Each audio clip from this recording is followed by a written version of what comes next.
आदाब, मैं फारूक खान, संपादक इकरा पत्रिका। थार न्यूज़ इकरा पत्रिका के इस चैनल में आपका स्वागत है, आपका इस्तकबाल है। आज हम बात कर रहे हैं राजस्थान के बजट पर। 10 फरवरी को मुख्यमंत्री अशोक गहलोत ने ये अपना आखिरी बजट पेश किया इस कार्यकाल का। पीछे राजस्थान विधानसभा है हमारे। 10 फरवरी को मुख्यमंत्री ने अपना बजट पेश किया। इस बजट को पेश करने से पहले जिस तरह का प्रचार किया गया सरकार की तरफ से, अखबारों के जरिए, सोशल मीडिया के जरिए, और कहा गया कि ये जो बजट है ये पूरी तरह युवाओं को समर्पित रहेगा, यानी युवाओं को बड़ी उम्मीदें बंधाई गई और इसका इस कदर प्रचार किया गया कि गांव, ढाणी और शहर कस्बे में इसका लाइव देखने का इंतजाम किया सरकार ने। जगह जगह लोगों ने देखा भी और देखना भी चाहिए, लेकिन जो उम्मीदें जगी थी युवाओं को इस बजट के आने से पहले और जो बताया गया था मुख्यमंत्री की तरफ से कि ये बजट है, ये युवाओं को समर्पित है, लेकिन युवाओं से संबंधित जो घोषणाएं, यानी जो नौकरियों की घोषणाएं हैं, उन पे कुछ भी विशेष नहीं हुआ। लेकिन सबसे पहले जो इस बजट में कुछ चीज़ अच्छी हुई हैं वो हम आपको बताना चाह रहे हैं कि बजट के अंदर एक घोषणा हुई 100 यूनिट बिजली जो फ्री दी जाएगी। ये एक अच्छी घोषणा है सरकार की।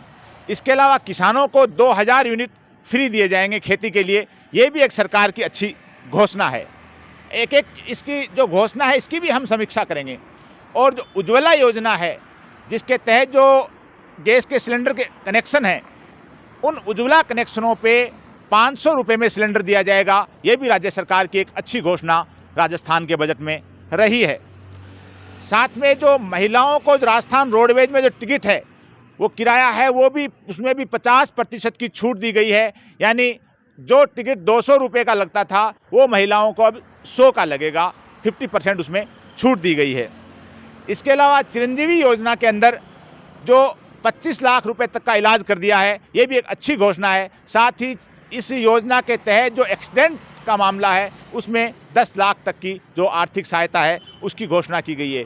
ये जो मोटे मोटे बिंदु हैं जो बजट के, जो मुख्यमंत्री ने।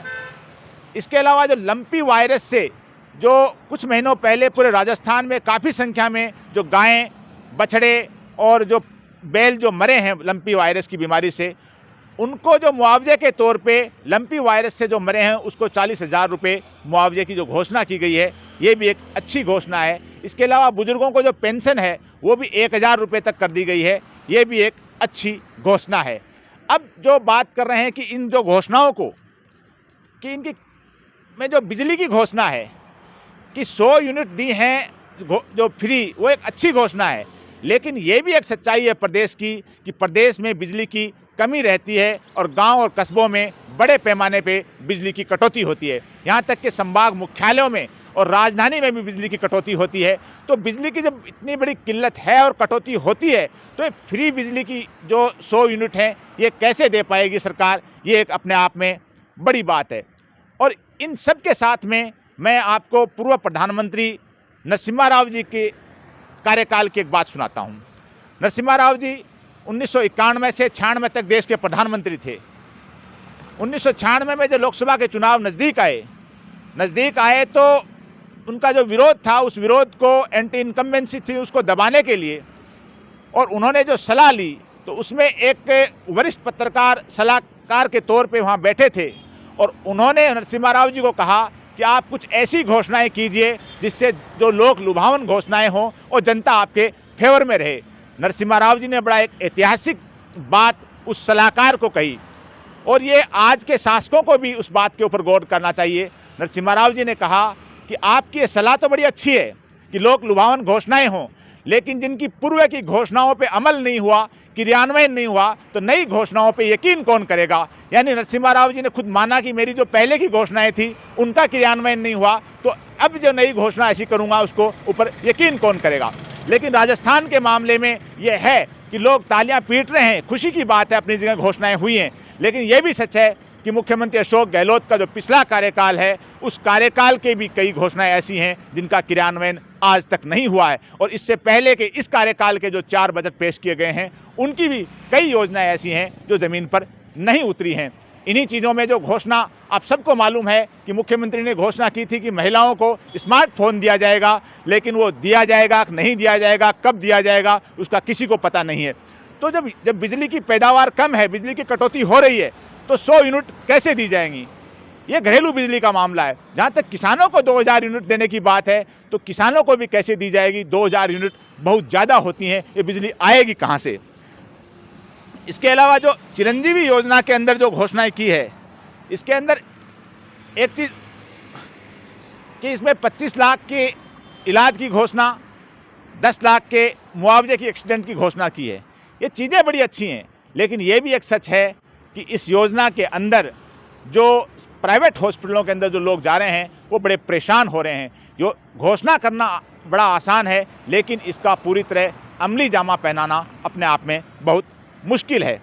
इसके अलावा जो भर्ती के अंदर कि सरकारी भर्तियों में जो फीस लगती है, वो फीस सरकार ने एक तरह की माफ़ कर दी है। एक बार रजिस्ट्रेशन शुल्क लगेगा, फिर कभी भी किसी किस्म की किसी कंपटीशन की कोई फीस नहीं लगेगी। ये घोषणा अपनी जगह अच्छी है, लेकिन जब भर्तियां ही घोषित नहीं हुई और अगर हम देखें तो बड़े पैमाने पे सरकार के अंदर वैकेंसी खाली हैं। 23 विभागों के जो 23 विभाग हैं सरकार के, उन 23 विभागों में करीब 81,000 पद या तो खाली हैं या वो पद वो बेरोजगारों द्वारा आंदोलन के तहत अलग अलग विभाग से मांगे गए हैं। लेकिन सरकार ने इनमें से एक भी पद बजट के अंदर नहीं बताया, जबकि मुख्यमंत्री ने कहा बजट से पूर्व है और बड़ा प्रचार किया गया कि ये बजट है युवाओं को समर्पित होगा। और राजस्थान के तमाम तर बेरोजगार जो युवा हैं बड़े हताश हैं इस चीज़ को, बजट को लेकर के, कि बजट के अंदर उनकी कोई बात नहीं की गई, कोई वैकेंसी नहीं बढ़ाई गई।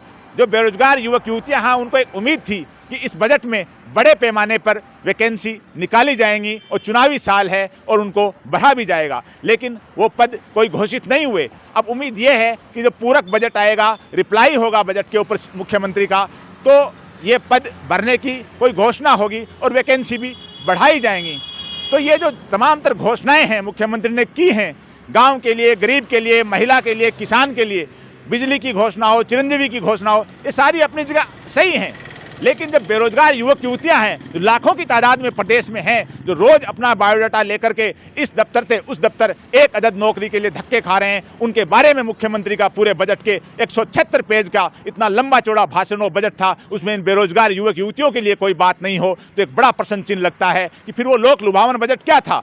फिर वो युवाओं को समर्पित बजट क्या था?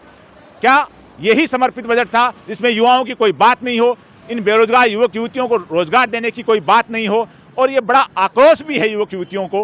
तो मुख्यमंत्री को पूरक बजट में रिप्लाई में इस चीज़ की घोषणा करनी चाहिए कि बड़े पैमाने पे जो जितनी भी वैकेंसी खाली हैं वो तमाम तर वैकेंसी हैं, मुख्यमंत्री को सदन में बतानी चाहिए और उन वैकेंसी को मई जून जुलाई चुनाव से पहले पहले, आचार संहिता से पहले पहले तमाम तर परीक्षाएं लगा करके उनके साक्षात्कार और डॉक्यूमेंट वगैरह चेक करके तमाम लड़के लड़कियों की जो वैकेंसियां खाली पड़ी हैं वो भर के उनको नियुक्ति देनी चाहिए। अगर ऐसा मुख्यमंत्री करेंगे तो ये तमाम तर बेरोजगार हैं वो मानेंगे कि वाकई मुख्यमंत्री ने ये कहा था कि ये बजट है ये युवाओं के लिए समर्पित है। और अगर ऐसा नहीं होगा तो सिर्फ ये लोक लुभावन और पॉपुलर बजट है वो कह करके पीठ जरूर थपथपा सकते हैं, लोग वाहवाही जरूर कर सकते हैं, लेकिन बेरोजगार युवक युवतियां हैं, राजस्थान सरकार के इस इतने बड़े पैमाने पे प्रचारित किए गए बजट से तमाम तरह युवक युवतियां हैं वो हताश हैं। मुख्यमंत्री जी को एक बार पुनः मैं कह रहा हूं कि पूरक बजट में रिप्लाई में